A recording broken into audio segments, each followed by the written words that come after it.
Welcome to Ecclesia Principles, a biblical strategy for believers to engage in God's design for government with Ray Eppard.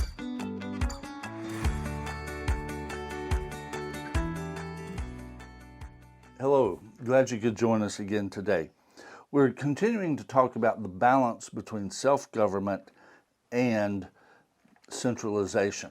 And we're talking about what we have to do. And we need to understand what we have to do in the framework of this balance. Because right now, so many things are being presented to us on the concept of efficiencies. It just would work better. It would be, but the problem is, if centralization continues to grow, it becomes oppressive to self-government. It becomes oppressive to individual liberties. And so we have to understand what to do, and the counterbalance to centralization. We don't need to stop it, but it needs to be balanced with strong self-government. And with this, the dynamic that we are saying that is really at play and creates the problems is what the Bible would identify as a sin nature.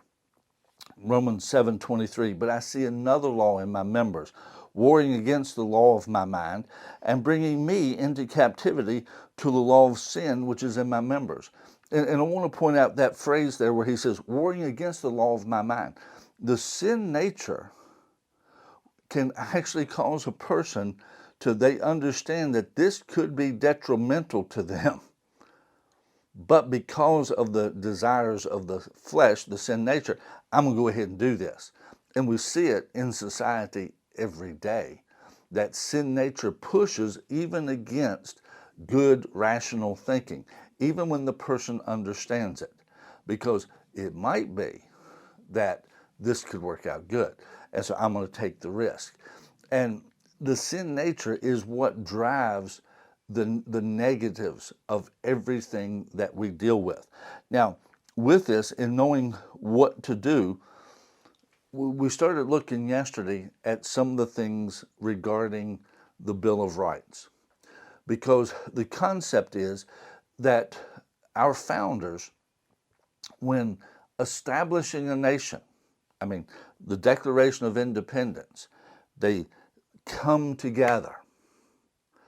But when they won the war and beginning to establish a constitution, first they had a confederation, but then they established a constitution. They were creating, in all phases, they were creating levels of centralization. The Declaration of Independence was really the first step. The United States of America, they were united in their resistance to the oppression of England and King George. The Articles of Confederation was an increase in centralization, but it didn't have enough centralization, and so it was creating all kinds of problems. And then they moved to the Constitution, which established a stronger centralized federal government. And with that, the discussions, particularly led by James Madison, recognized that the time may come when people do not understand the principles that they had in mind, particularly what are the unalienable rights of the individual beyond life, liberty, and the pursuit of happiness. What are these unalienable rights? Because if you remember, in the Declaration of Independence, they said that all men are created equal and are endowed by their Creator with certain unalienable rights. Among these, life, liberty, and the pursuit of happiness. In other words, this is just three, there are more. And with that, there was a push to add to the Constitution a listing of those rights, a spelling out of those rights that as they're increasing centralization, they need to balance it with an understanding of the rights of self-government. And that's why we got the first 10 amendments to the Constitution. And I want to read to you the very first one, the First Amendment, because again, the only way you can balance centralization is with self-government and the rights of self-government. It starts off, Congress shall make no law. And they list several things, but it says Congress shall make no law. In other words, you see, the term jurisdiction identifies juris, law. Diction has to do with speech. Who has the right to say? They're saying here that Congress has no authority to make a law regarding any of these things. It's not within the jurisdiction of the centralization. It's within the jurisdiction of self-government. Congress shall make no law. And he says, respecting an establishment of religion. Now we hear that one every day now. Well, no, can't have religion, can't establish religion. Well, again, there's two statements regarding religion, or prohibiting the free exercise thereof. I'm in firm agreement with, let's not establish a religion nationally. Let's not do that. I'm a Christian, but nobody should have to be a Christian. But I'm talking about governmentally. Now, I believe everybody should be, but that's a matter of individual conscience. That's a matter of the person's faith. They need to come to that, and I work to help people come to that conclusion. But it should not be mandated to them. Congress should not make any law regarding the establishment of religion, nor should they establish a law prohibiting the free exercise thereof. That currently we are greatly deficient on. There is so much working against the establishment of religion that it's actually prohibiting the free exercise of religion. And many are just wanting, in all reality, they're wanting a godless society. They're wanting a society without God. And there's an agenda pushing that. But Congress is not supposed to enter into a person's faith, either in establishing a specific one or in limiting what that person can do. Again, as long as it wouldn't violate someone else's rights. You can't have human sacrifice because a person has a right to life. There's an unalienable right to life. So you cannot take their life. Same thing applies in abortion. There's an unalienable right to life. And so, but they have messed that up. But anyway, he goes on and he says, or abridging the freedom of speech. Again, this is the First Amendment to the Constitution. And what it's doing is establishing the rights of self-government, freedom of speech. And see, we in America are living at a time that there is more restriction on speech than at any time in our history. And with that, it is not it is not surprising that centralization is increasing. People are looking to the federal government for the answers, to take care of this, to take care of that. And the stronger centralization becomes, the weaker the rights of the individual become. We have to support the Bill of Rights. We have to stand for the rights of the individual. We have to stand for freedom of speech, even when we disagree with the people and what they're saying. They should have the right to say it, because the bottom line is, when are they going to start telling you that you can't say what you want?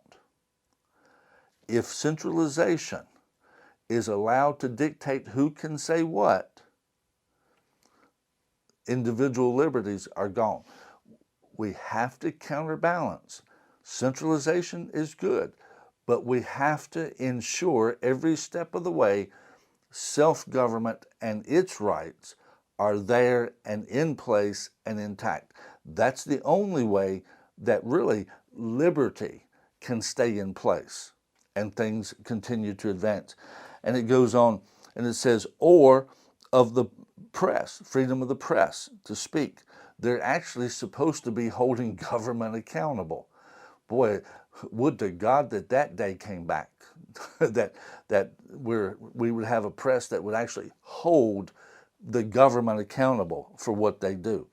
Now they just there's things that they don't even cover. You know, something's put out over here, and there was a well, anyway, I won't get too much into that. But the Congress has certain findings that the only place you can find it is just a little blip somewhere, and it should be the headline of the news. But that makes certain people look bad. That makes certain agendas be less effective. So, well, we'll put it over here, but it's going to be this little blurb here, and we're going to talk about something that absolutely means nothing.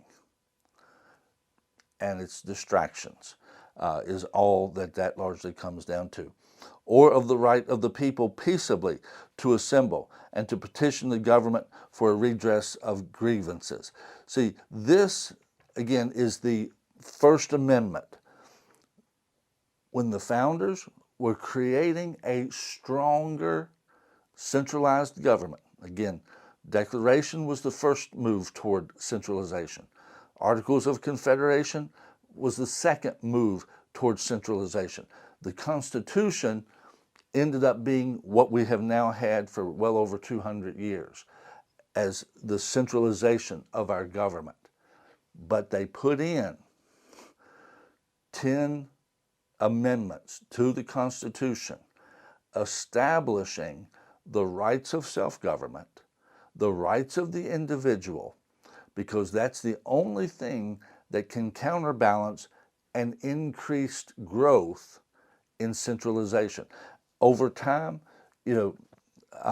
when America was founded, the United States was founded, the population wasn't near what it is now.